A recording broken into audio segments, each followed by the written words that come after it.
En termes d'activité, on est un peu en veille. C'est-à-dire qu'on a un niveau d'hospitalisation qui est assez constant par rapport à ce qu'on a connu les derniers jours. On a une trentaine de patients hospitalisés Covid+, 5 en réanimation. Donc on ne sature pas notre capacité actuelle de maladies infectieuses. Néanmoins, on s'est organisé pour anticiper évidemment ce qu'on nous annonce en termes de vagues d'hospitalisation, et vu ce qui se passait dans l'Est de la France, on a tout de suite mis en place les mesures qu'on pensait mettre dans un second temps. C'est-à-dire qu'aujourd'hui, on est en mesure d'ouvrir 60 lits de réanimation grâce à un partenariat avec les cliniques d'Annecy, la clinique générale et la clinique d'Argonnet. Donc on s'est mis d'accord, il y a du matériel qui est arrivé de la clinique d'Argonnet, il y a 5 respirateurs qui sont arrivés sur l'hôpital, et on est en train de bâtir des plannings en intégrant aussi des médecins des deux cliniques et des personnels, notamment des infirmières anesthésistes des deux cliniques. Donc ça va nous permettre d'avoir une force de frappe en réanimation de 60 lits. Le deuxième point, c'est qu'on a aussi travaillé sur les capacités d'hospitalisation dédiées au Covid. Donc on a ouvert dès aujourd'hui, dès hier d'ailleurs, aujourd'hui un deuxième secteur de maladies infectieuses. Ça qui va doubler notre capacité pour les maladies infectieuses. Mais on a aussi sur la médecine en train d'agrandir l'unité de médecine polyvalente, finalement post-urgence, en capacité. Au total, on a un plan d'action qui nous permet de disposer à l'échelle du Change, y compris Saint-Julien, puisque aussi on a cette politique sur Saint-Julien, d'arriver à 160 lits, 150 lits à peu près de médecine dédiés au Covid pour le Change. Donc 150 lits de médecine plus 60 lits de réanimation. Et puis également, on a revu nos circuits d'urgence. Donc ça, on l'avait déjà fait, mais on est en train de créer un gros secteur, un deuxième SAU finalement, qui sera activable au moment où on sera éventuellement plus en mesure de distinguer les flux comme on le fait au niveau de notre service d'urgence actuel.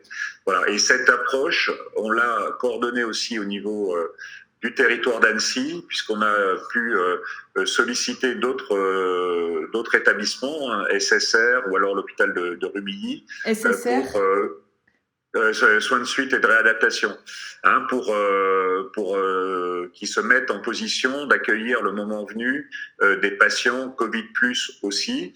Et le même travail est mené, puisqu'on le fait en étroite collaboration au niveau du département sur l'autre groupement hospitalier de territoire, où ils vont disposer aussi d'une cinquantaine de lits de réanimation.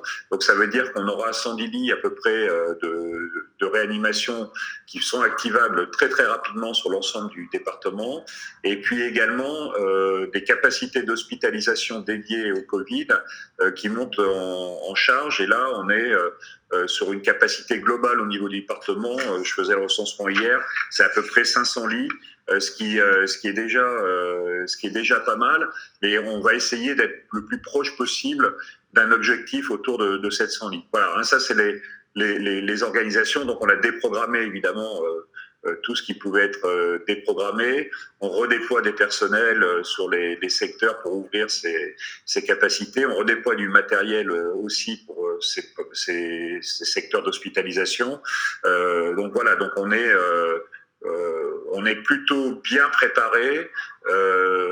Maintenant, on ne connaît pas l'ampleur évidemment de la sollicitation qui sera la nôtre. On travaille avec les médecins de ville aussi, très fortement, et ça fait plusieurs semaines qu'on travaille ensemble. Donc c'est vraiment tout le système de santé qui est mobilisé actuellement. Voilà. Au niveau du... Pour compléter, au sein de l'hôpital aujourd'hui, c'est très très calme, puisque déjà à la fin de semaine dernière, on avait anticipé les déprogrammations, donc on a réduit à leur plus simple expression toutes les activités habituellement programmées, par exemple les consultations d'ophtalmo, où il n'y a maintenant plus que les urgences. Et c'est également valable pour la plupart des actes de chirurgie, ce qui fait qu'aujourd'hui, c'est très calme, puisqu'on attend la vague épidémique. Et au niveau du personnel, du coup, comment ça s'organise l'anticipation de ce pic, si je comprends bien? L'organisation, d'abord, on recense les compétences il faut saluer tous les professionnels de santé qui sont vraiment formidables, mobilisés. On a des gens qui nous rappellent, qui étaient des anciens salariés du change et qui étaient partis ailleurs et qui se manifestent pour venir nous aider. Donc, on est en train de faire une banque de données, finalement, de toutes les compétences.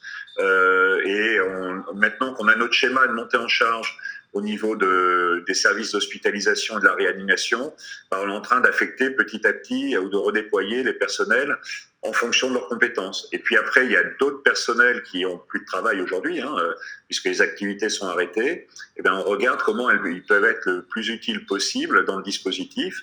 Il y a des initiatives qui sont prises, par exemple, les chirurgiens, avec le docteur Scovron, ont monté un groupe de médecins qui, en ce moment, font tout un travail de sensibilisation des équipes pour rappeler les bonnes pratiques en matière d'hygiène.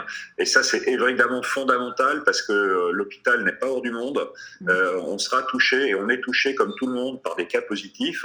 Et donc, nous, il faut qu'on préserve au maximum les professionnels et ça dépend bien sûr de leur capacité à la fois à l'hôpital, mais dans leur vie aussi, dans leur confinement, chez eux, à respecter les règles de bonnes pratiques en matière d'hygiène.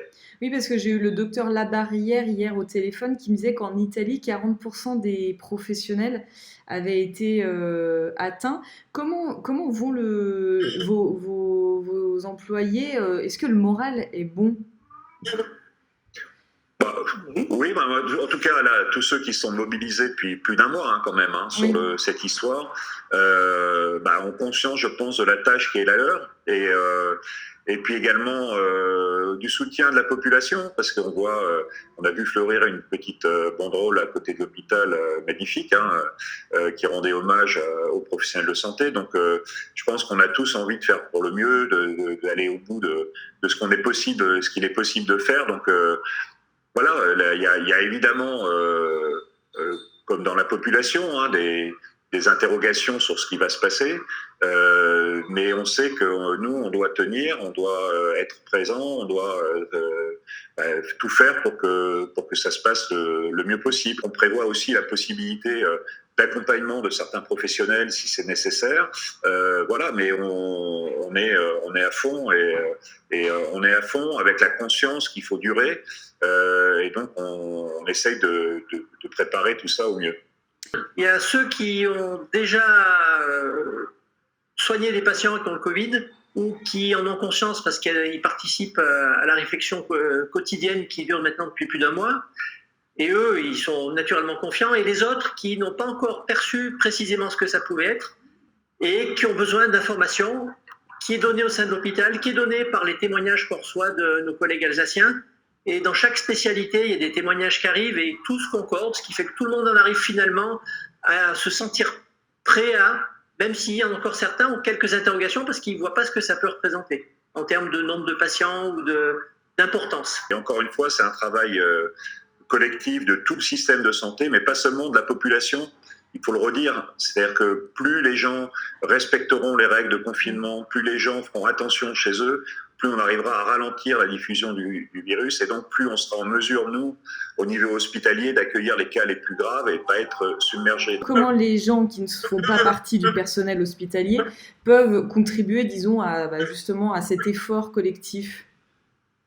Alors, c'est simple. D'abord, je voudrais le dire et les remercier. On a eu des entreprises qui se sont manifestées auprès de l'hôpital pour nous donner parfois des masques, pour nous offrir des possibilités. Donc, on réfléchit là, par exemple, pour élargir les possibilités d'accès en termes de parking pour les personnels aux alentours de l'hôpital. Donc, on est en contact avec des entreprises qui nous ont donné un accord de principe pour utiliser pendant cette période leur parking. Donc ça peut être ça peut être du logement, ça peut être sur de la restauration, ça peut être sur voilà. Donc c'est tous ces points-là qu'il faut évidemment qu'on gère parce qu'il y a si vous voulez dans cette histoire, c'est vraiment on a tous ceux qui vont être en première ligne au contact des malades et puis après il y a tous ceux qui sont derrière qui doivent vraiment tout mettre en œuvre pour que les soignants soient dans les meilleures conditions pour travailler. Donc il y a tout un aspect logistique qui est énorme et sur lequel, bien sûr, on travaille d'arrache-pied avec l'ensemble des professionnels sur le change.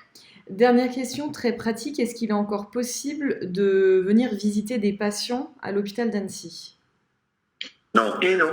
Non, on a arrêté toute visite, sauf évidemment les situations qui méritent dérogation, c'est-à-dire au niveau des naissances, c'est-à-dire très limité, mais évidemment que le papa puisse participer et vivre ce moment joyeux. Et puis on a à l'extrême les fins de vie, où là aussi il y aura une tolérance en respectant bien sûr toutes les règles, mais le but c'est de limiter vraiment les mouvements au sein de l'établissement. On a pris des mesures très importantes aussi. Hier et aujourd'hui, on a déménagé tous les services de court séjour gériatrique qui étaient dans les bâtiments principaux à Saint-Julien et à l'hôpital, et on les a mis dans les nouveaux bâtiments, puisqu'on avait encore des espaces libres, qu'on a construits récemment à Sénaux et à Baudelaire, là, à Saint-Julien. Donc on a fait vraiment tout un pôle de gériatrie, ce qui nous a redonné de la capacité aussi pour de la médecine, pour le Covid, et qui va peut-être essayer de préserver au maximum aussi le secteur des personnes âgées. Et puis on a développé aussi, on est en train d'accélérer sur tout ce qui est téléconsultation. Donc il y a beaucoup d'activités qui vont continuer pour les patients, hein, parce qu'il y a aussi le suivi normal d'un certain nombre de patients via la téléconsultation. Donc on était très avancé en diabétologie, et on est en train de l'élargir à tous les domaines, y compris la santé mentale. Donc vous voyez, on profite de la crise finalement pour accélérer aussi d'autres modes de prise en charge qui sont tout à fait pertinents, en particulier aujourd'hui pour limiter ces afflux de population à l'hôpital, tout en assurant la continuité, on va dire, de la prise en charge. La deuxième question, c'est une réponse à celle d'avant.